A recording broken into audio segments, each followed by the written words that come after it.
Hello friends, welcome to pebbles. మన ఇవాల్టి వీడియోలో వెజ్ కుర్మా ఎలా తయారు చేయడం చూద్దాం. తెల్ల కుర్మా అంటారు. ఏమంటే దీంట్లో వచ్చి నేను పసుపు వేయపోయేది లేదు. కాయలు చూసినంట క్యారెట్, బీన్స్, బంగాళాదుంప, మళ్ళీ నూలుకూలు అంటే టర్నిప్ అంటారు కదా, ఆ కాయ అదన్నీ వేసి చేయపోతాము. దీనికి వచ్చి కొబ్బరి, సోంపు, దాల్చిన చెక్క, జీడిపప్పు, పొట్నాల పప్పు ఇదన్నీ వేసి నూరి పొయ్యపోతాము. కారాన్ని చూసినట్ట వెట్టి పచ్చిమిరపకాయదా వేయపోతాను, మిరపొడి వేయపోయేది లేదు. కారం వచ్చి వెట్టి పచ్చిమిరపకాయదా. రెండే ఎలా తయారు చేయడం చూద్దాం. ఇది వచ్చి తెల్ల కుర్మా. మనం వచ్చి హోటల్ స్టైల్లో చేయపోతాము. అదేను శరణభవన్ హోటల్లో ఎలా తయారు చేస్తారో ఆ విధంగా మనం తయారు చేద్దాం. దీనికి వచ్చి తాలింపుకు చూసినంట ఒక బ్రింజాకు, 3 ఏలకలు, 4 దాల్చిన చెక్క, ఒక 5 లవంగాలు ఎత్తుండాను. పుట్నాల పప్పు వచ్చి ఒక 25 గ్రాము ఎత్తుండా. జీడిపప్పు వచ్చి ఒక 35 గ్రాము. అది వచ్చి చూసినంట ఒక 20 నుంచి ఒక 25 పప్పు ఉంటుంది. చిన్న పప్పుగా ఉంటా ఒక 30 నుంచి 35 పప్పు ఉంటుంది. నూరేదానికి వచ్చి ఒక చెంచా సోంపు, ఒక దాల్చిన చెక్క వేస్తున్నాను. ఇదన్నీ మొత్తం మనం వేసి నూరపోతాము. ఇప్పుడు ఈ కుర్మాతో స్పెషల్ ఏమని చూస్తారంట, నెయ్యిలో పచ్చిమిరపకాయని వేయించి ఎత్తి నూరుకపోతాము. దీనికి వచ్చి కారం మనం ఇదినే వేయపోయేది లేదు, మిరపొడి పెట్టి మనం ఈ నెయ్యిలో వేయించి వేసే ఈ పచ్చిమిరపకాయదా వచ్చి కొబ్బరితో నూరి మనం వేయపోతాము. పుట్నాల పప్పు, జీడిపప్పు, దాల్చిన చెక్క, సోంపు ఇది అన్నీ వేసి నూరేస్తాం. దీంతో కొబ్బరి వేసి నూరపోతాము. దాని ముందు వచ్చి మన తాలింపుకు ఉల్లిపాయ కట్ చేసి పెట్టుకుంటాం. మనం వచ్చి టొమాటో వేయపోయేది లేదు, వెట్టి ఉల్లిపాయదా వేయపోతాము. దీంతో వచ్చి కొబ్బరి వచ్చి నేను కుర్మా వచ్చి ఎక్కువగా చేసే వల్ల ఒక మూత కొబ్బరి వేసేసి మళ్ళీ ఇంకో మూతలో కూడా సగం వేసుండా. మొత్తంగా చూసినంట ఒక 1.5 మూత కొబ్బరి వేసుండాను. ఇప్పుడు దీంట్లో వచ్చి కొబ్బరి, దాల్చిన చెక్క, సోంపు, పుట్నాల పప్పు, జీడిపప్పు, పచ్చిమిరపకాయ ఇది అన్నీ మనం నూరి పొయ్యపోతాము. ఇదిదా వచ్చి మనకు కుర్మాకు బాగా రుచి ఇచ్చిన. ఇప్పుడు ఒక 4 పెద్ద ఉల్లిపాయ నేను కట్ చేసి పెట్టుంటాను. తాలింపుకు 1.5 చెంచా అల్లం వెల్లుల్లి పేస్ట్ ఎత్తి పెట్టుంటాను.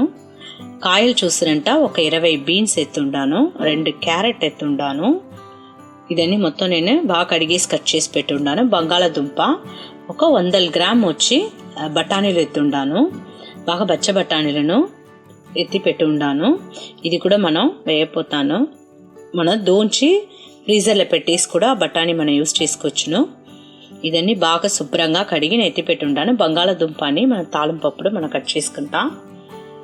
చూసారంట నెయ్యి పోసుండా, నెయ్యితో కొద్దిగా నూనె కూడా పోసుంటా. వెట్టి నెయ్యిలో కూడా మన తాలింపు చేయవచ్చును. అంటే నేను ఇప్పుడు వచ్చి నూనె ఒక 2 చెంచా పోసుంటాను. దాల్చిన చెక్క, లవంగాలు, బ్రింజాకు, ఏలకలు అన్నీ వేసేయండి. అన్నీ పలిన తర్వాత మనం ఉల్లిపాయ వేస్తున్నాను. ఒక 4 ఉల్లిపాయ, పెద్ద ఉల్లిపాయ కట్ చేసి పెట్టి ఉన్నాను. టొమాటో వద్దు, పెట్టి ఉల్లిపాయదా వేయాల.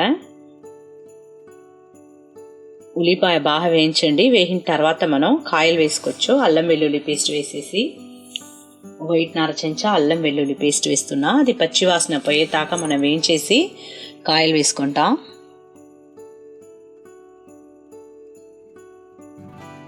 చూసారంట కాయలన్నీ నేను వేస్తున్నాను. క్యారెట్, బీన్స్, బఠానీలు, మళ్ళీ బంగాళాదుంపని చిన్న ముక్కలాగా కట్ చేసి పెట్టుండాను. దీనికి సరిపడిన ఉప్పు కూడా కొద్దిగా వేసేసి మనం వేయించుకుంటాం. కాయలు బాగా ఉడికిన తర్వాత మనం ఆ మసాలాస్ అన్నీ నూరి పెట్టుండాము. కొబ్బరి పప్పులన్నీ, పుట్నాల పప్పు, జీడిపప్పు ఎంత వేసి నూరి పెట్టిన మసాలాని మనం పోసుకుంటాం. దీనికి సరిపడిన ఉప్పు వేసి ఉండాను. దీంట్లో వచ్చి మనం టర్నిప్ వేయవచ్చు, లేదంట కాలీఫ్లవర్ వేసుకోవచ్చు. కాలీఫ్లవర్ వేస్తారంట మీకు ఫ్లేవర్ వచ్చి రుచి వచ్చి వేరే మారి వస్తుంది. కొంతమందికి కాలీఫ్లవర్ వేస్తేనే కుర్మా పెట్టను, అట్లా ఉండేవాళ్ళు కాలీఫ్లవర్ కూడా వేసుకోవచ్చు. ఇప్పుడు వచ్చి కాయలు ఉడికేటానికి నేను ఒక సగం టంబ్లర్ నీళ్ళు పోసి మూత పెట్టేస్తాను. ఒక 15 నిమిషాలు ఉడిచేస్తా. కాయలు మొత్తం ఉడికిపోతుంది. మళ్ళీ మనం మసాలాస్ నూరిన దాన్ని పోసుకోవచ్చు. వెయిట్ వేయొద్దు, ఎత్తేయండి. అట్నే మూత వేస్తేనే చాలు. చూసారా, ఇప్పుడు ఒక 8 నిమిషాలు అయిపోయింది. నాకు 7 నుంచి 8 నిమిషాలు అయింది. కాయలు కూడా బాగా ఉడికిపోయింది. ఇప్పుడు మనం నూరిన కొబ్బరి, జీడిపప్పు, పచ్చిమిరపకాయ ఆ మసాలాస్ పోసుకుంటాను. దీంట్లో కొద్దిగా నీళ్ళు ఎక్కువగా పోయండి, ఎలాంటే బాగా చిక్కగా అయిపోతుంది.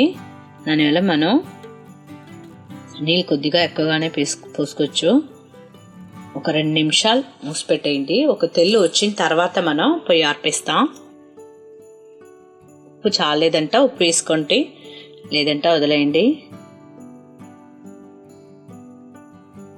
ఒక 2 నిమిషాలు మనం మూసి పెడతాం. చూసారా, తెల్ల వచ్చేసింది.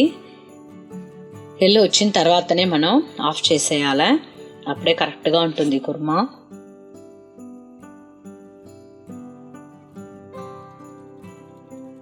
చూసారా, సరవణ భవన్ స్టైల్ తెల్ల కుర్మా రెడీ అయిపోయింది. ఇది వచ్చి మీరు చూసిరంట తెల్ల కుర్మా నా ఎట్ట చేసింది చూసిరి. ఇది కాంబినేషన్ చూసిరంట, ఆపం, ఇడియాపం, రొట్టె, ఇది అన్నిటినీ ఇది మంచి కాంబినేషన్గా ఉన్న తెల్ల కుర్మా నా ఎట్ట చేసింది చూసిరి. మీరు కూడా ఇంట్లో ట్రై చేసి చూడండి. లైక్ చేయండి, షేర్ చేయండి, మర్చిపోకుండా మా ఛానల్ సబ్స్క్రైబ్ చేయండి.